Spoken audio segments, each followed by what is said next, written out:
사랑하는 성도 여러분, 안녕하십니까? 저는 파주중앙교회 박정훈 목사입니다. 오늘 저는 여러분들과 함께 사도행전 11장과 사도행적 16장을 본문으로 바울의 입장에서 말씀을 나눠보려고 합니다. 오늘 우리는 바울의 입장이 되어보려고 합니다. 설교를 들으시는 여러분들께서 지금 이 시간 바울이 되었다고 생각해 보시기 바랍니다. 자, 그럼 준비되셨나요? 바울의 입장에서 말씀을 시작하겠습니다. 저는 바울입니다. 저는 침례를 받은 후 금식을 끝내고 다메섹에 있는 제자들과 함께 그 즉시 각 회당에서 예수님의 복음을 전파했습니다. 저는 나사렛 예수님이 오랫동안 고대하던 메시아라고 선언했습니다. 성경대로 우리 죄를 위하여 죽으시고 장사 지낸 바 되었다가 사흘 만에 다시 살아나셨다고 담대히 선언하였습니다. 제가 예수님을 전하려고 하는 노력에는 매우 분명한 하나님의 능력이 함께 하였습니다. 유대교 지도자들은 당황하여 응수할 수가 없었습니다. 저의 회심 소식은 유대교 지도자들을 크게 놀라게 했습니다. 초기 교인들을 붙잡아 핍박하고자 다메섹으로 여행하던 그 사람이 이제 십자가에 못 박히셨다가 부활하신 구주의 복음을 전파하고 있었기 때문입니다. 한때 그처럼 심히 반대하였던 예수님에 대한 신앙을 이제는 거꾸로 사람들에게 전하게 되었던 것입니다. 저는 열렬한 유대교의 옹호자요, 예수님의 제자들을 박해하는데 지칠 줄을 모르는 사람으로 알려졌습니다. 그런데 이제는 박해하던 제자들과 연합할 뿐 아니라 담대히 예수님의 이름으로 전도하고 있었던 겁니다. 주님은 저를 다메섹 도상에서 쉽게 죽이실 수도 있었습니다. 그러면 박해 세력은 크게 힘을 잃었을 겁니다. 그러나 하나님은 저를 회개시킴으로 박해 세력이 더 큰 힘을 잃게 하셨던 겁니다. 제가 다메섹에서 그리스도를 전파할 때 듣던 사람들은 모두 놀랐습니다. 저는 저의 개종이 충동이나 광신으로 말미암은 것이 아니요 저항할 수 없는 증거로 이루어진 것이라고 선언하였습니다. 저는 복음을 제시함에 있어서 그리스도의 초림에 관한 예언들을 밝히고자 노력했습니다. 저는 이 예언들이 나사렛 예수님에게서 문자 그대로 성취되었다는 사실을 알려주었습니다. 저의 신앙의 기초는 바로 확실한 예언의 말씀이었던 겁니다. 그러나 많은 사람들은 마음을 굳게 하여 저의 기별을 받기를 거절하였습니다. 곧이어 저의 계심에 대해 놀란 그들은 예수님에게 나타내었던 것과 같은 격렬한 증오를 저에게 쏟아내었어요. 반대가 너무나도 맹렬히 일어나서 저는 다메섹에서 일을 계속할 수가 없었습니다. 하늘에서 온 사자가 당분간 떠나라고 명령하였고 저는 아라비아로 가서 안전한 피난처를 찾게 됩니다.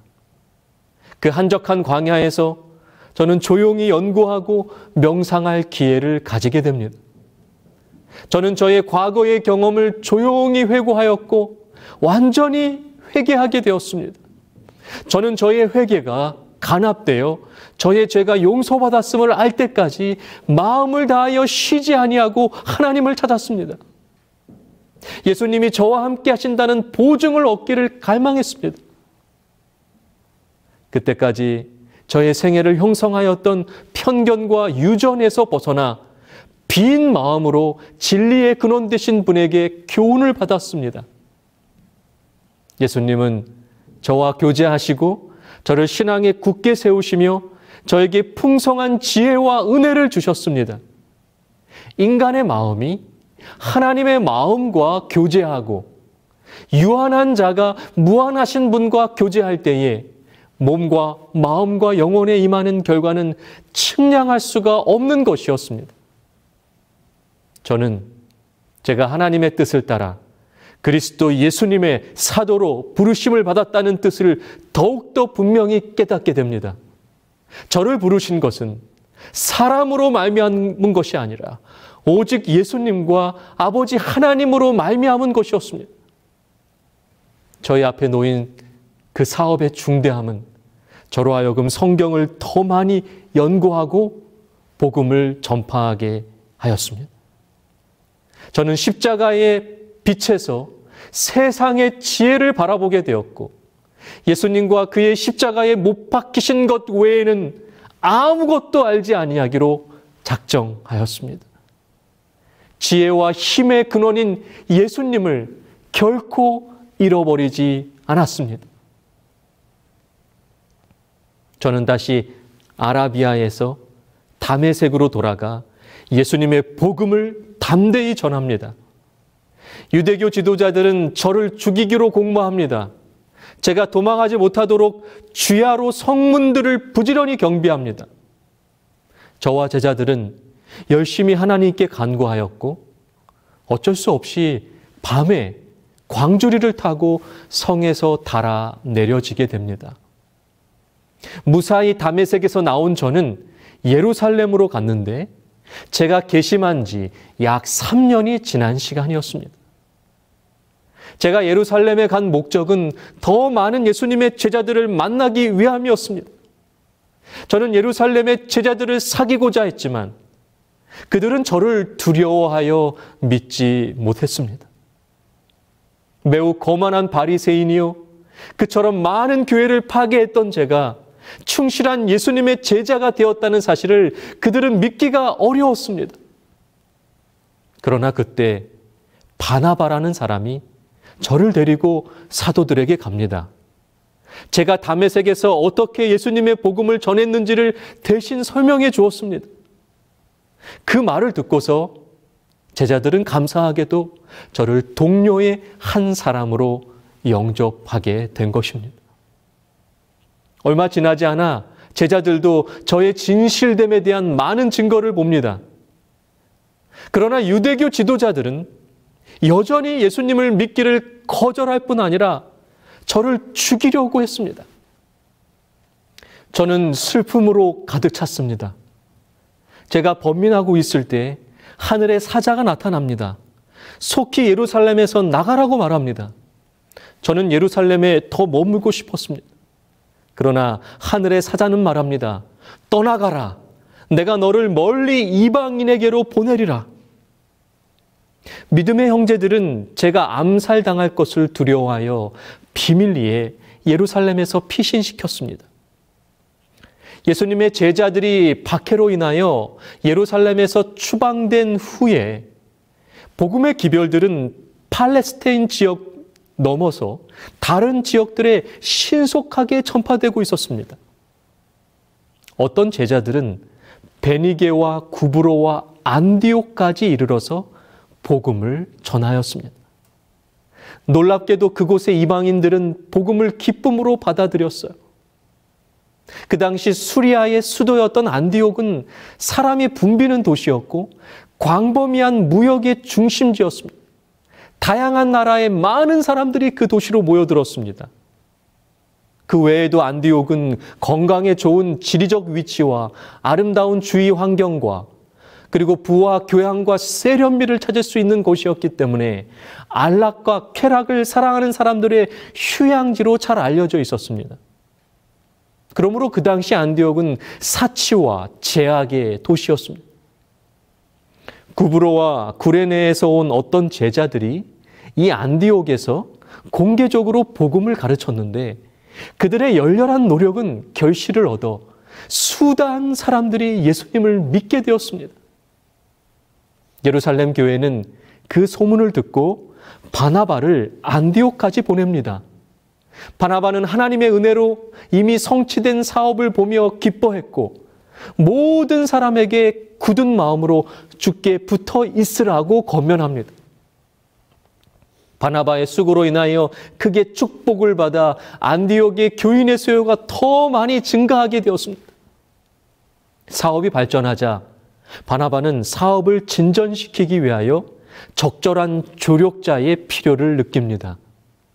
그래서 저를 찾으러 다소로 갔고 제가 예루살렘을 떠나 수리아와 길리기아 지방에서 복음을 전하는 것을 알고 저를 찾아와 목회 사업의 동역자로서 함께 할 것을 권유한 겁니다.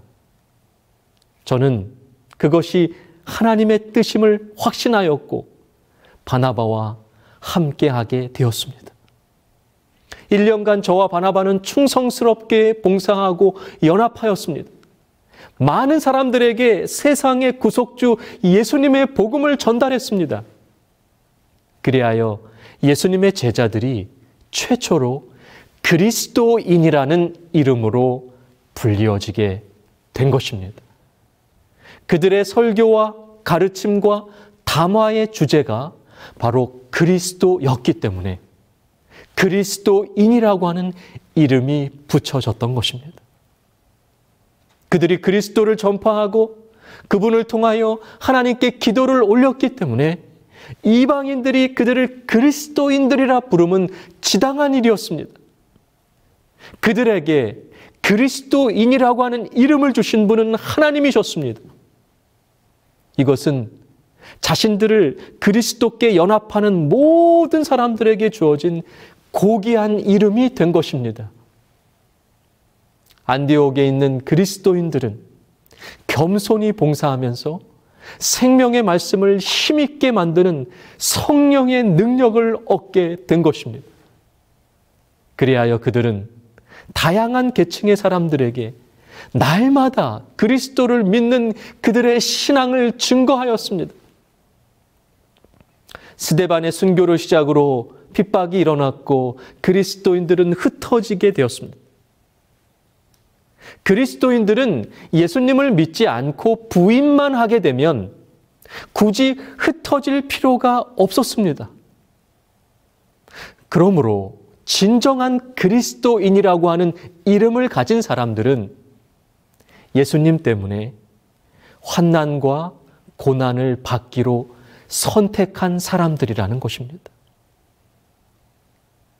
그리스도인들은 예수님만 버리면 언제든지 다시 편하게 살 수 있었습니다. 하지만 그들은 예수님 때문에 받는 고난을 두려워하지 않았습니다. 어떤 사람이 어떤 사람을 사랑한다고 이야기할 때 그 사람이 정말로 상대방을 사랑하는지 알아보려면 그 상대방을 위해서 고난을 허락할 수 있는가를 보면 알 수 있습니다. 예수님으로 인하여 고난을 받는다는 의미는 예수님을 믿는 것 때문에 구타를 당한다든지 예수님을 믿는 것 때문에 집에서 쫓겨난다든지 이런 육체적인 고난만을 의미하는 것은 아닙니다. 편견을 버리고 다른 사람들을 허락할 수 있는 것도 포함되는 겁니다. 유대인들에게 있어서 이방인들은 원수와 같은 존재들이었어요. 유대인들은 유독 이방인들의 침략을 많이 당했습니다. 유대인 그리스도인들이 그런 원수와 같은 이방인들에게 예수님을 전한다는 것이 결코 쉬운 일은 아니었을 겁니다. 미운 사람을 사랑하는 것은 고난이 될 수 있기 때문입니다. 내 자아를 버려야 되기 때문입니다. 어떻게 보면 육체적인 고난보다 더 힘든 고난일 수도 있다는 것입니다. 하지만 그 고난을 허락할 수 있어야 진정한 그리스도인이라는 이름을 가질 수 있게 되는 것입니다. 안디옥은 로마 제국의 수리아 지역 수도였습니다. 그 거대하고 중요한 안디옥이라고 하는 도시에 이방인 세계에 세워진 최초의 이방인 교회가 탄생한 겁니다. 2000년 교회사에 또 하나의 획을 긋는 놀라운 사건이 이루어진 것입니다. 그런데 그 놀라운 교회를 세운 사람들의 이름이 성경엔 기록되어 있지 않습니다. 안디옥 교회가 그토록 중요하고 의미 있는 교회라고 해서 그 교회가 세상에 널리 알려진 사도들에 의하여 세워진 것이 아니었다는 겁니다. 성경은 그저 몇 사람이라고 표현합니다.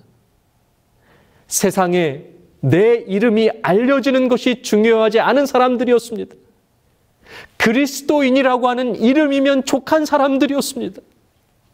이름은 고사하고 그들의 나이나 직업도 전혀 알려지지 않은 사람들이었습니다. 왜냐하면 그리스도인이라는 이름만으로도 충분했기 때문입니다. 로마인들은 이 세상 누구보다도 자기 민족의 문화와 역사에 대하여 긍지를 가진 사람들입니다. 그러한 그들이 어떻게 로마 제국 동쪽 끝에 속박되어 있는 그 유대인들의 말을 듣고 가나안 목수에 불과한 유대인 청년이 온 인류를 구원하는 구세주라고 하는 사실을 믿을 수 있었을까요? 예수님께 붙어 있었던 진정한 그리스도인들에게 주님의 손이 함께 해주셨기 때문에 가능한 것이었습니다. 그 손은 하나님의 손이었고 천지를 지으신 창조의 손이었습니다.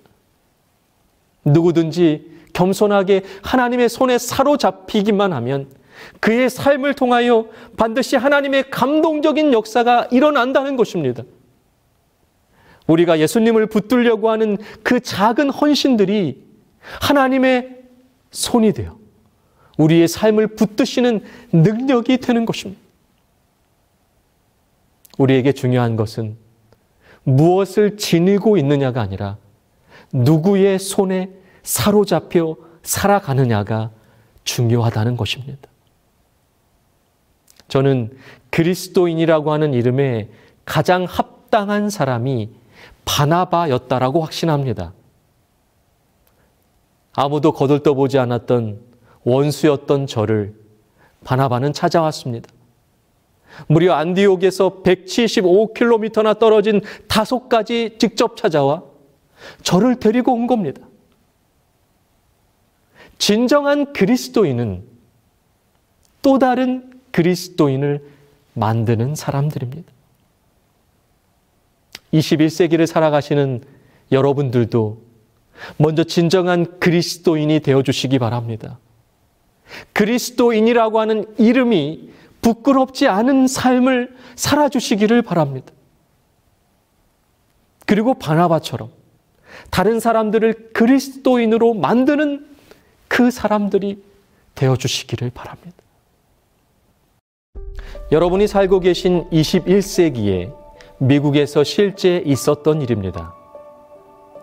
딕의 아들 릭은 출생 시 탯줄이 목을 감아 뇌의 산소 공급이 중단되면서 뇌성마비와 경련성 전신마비를 갖고 태어나게 됩니다.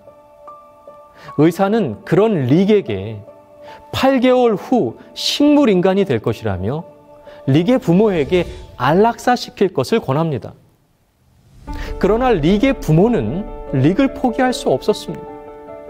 이들 부부는 의사 표현이 힘든 릭을 위하여 릭이 12살이 되던 해에 눈동자 움직임으로 자판을 쓸 수 있는 컴퓨터를 구입해 주었습니다. 그리고 아들 릭이 15살이 되던 해에 처음으로 한 말이 부모를 놀랍게 했습니다. 달리고 싶다라는 말이었습니다. 아버지는 아들을 위하여 그 즉시 다니던 직장을 그만두고 아들과 함께 달렸습니다. 1981년 첫 보스턴 마라톤 대회에서 부자는 10km 지점에서 포기를 했지만 그 다음 해 열린 보스턴 마라톤 대회에서는 완주를 하게 됩니다. 그리고 철인 3종 경기까지 해내고야 만 것입니다. 아버지 딕은 수영을 할 줄 몰랐던 사람이었습니다. 6살 이후로는 자전거를 타본 적도 없었던 사람이었습니다. 아버지는 아들을 위하여 수영을 배우고 자전거를 탔습니다. 아버지는 허리에 고무보트를 메고 바다 수영 3.9km를 완주했고 이어서 자전거에 아들을 태우고 180km를 질주합니다. 아들이 할 수 있었던 것은 오직 아버지가 태워주는 자전거에, 그리고 고무보트에, 휠체어에 누워 있었던 것뿐이었습니다. 아들인 릭은 이렇게 말합니다. 아버지가 없었다면 할 수 없었습니다. 아버지는 내 꿈을 실현시켜 주었습니다. 아버지는 내 날개를 받쳐주는 바람이었습니다. 이 말을 들은 아버지 딕은 네가 없었다면 나는 하지 않았다라고 말합니다. 소아마비로 전신이 뒤틀어져 있는 아들을 행복하게 해주기 위하여 아들과 함께 철인 3종 경기를 하는 아버지와 아들의 모습인 것입니다. 혼자서 하기도 힘든 철인 3종 경기를 아들을 들고 업고 끌고 한다는 것은 아버지에게 고난이었을 겁니다. 그러나 사랑은 그 고난을 허락하게 하는 것입니다. 아이를 가진 엄마는 사랑하는 아이를 태어나게 하기 위해서 해산의 고통을 받기로 선택합니다. 살이 찢어지는 그 상처를 선택하고 허락한 것입니다. 그런데 여러분, 내 뱃속에 있는 아이가 장애아라는 사실을 알게 된다면 어떨까요? 그래도 여러분은 그 아이를 사랑할 수 있으시겠습니까? 그래도 그 아이를 낳을 수 있으시겠습니까? 예수님이 그랬다는 것입니다. 예수님은 십자가의 고통으로 탄생시킨 그 초기 교회가 장애아처럼 부족하고 못난 교회가 될 것을 아셨습니다. 엄마의 살이 찢어지는 고통으로 아이가 탄생하듯이 예수님은 십자가 위에서 살이 찢어지고 심장이 터지는 아픔으로 이 교회를 탄생시키셨습니다. 하지만 예수님은 그런 우리 그리스도인들을 낳으시기 위하여 십자가의 고통을 허락하셨고, 그로 인하여 우리는 그리스도인으로 탄생하게 된 것입니다. 오늘 예수님은 교회가, 우리 그리스도인들이 비록 부족한 모습으로 살아가고 있을지라도 십자가 위에서 교회를 탄생시키신 일을 결코 후회하지 않으신다고 말씀하십니다. 우리를 그리스도인으로 낳으시기 위하여 십자가의 고통을 허락하신 예수님을 위하여 오늘 우리도 그 예수님 때문에 받는 고난을 허락해 보지 않으시겠습니까? 그 고난을 허락하심으로 진정한 그리스도인이라고 하는 이름을 얻게 되시기를 간절히 바랍니다.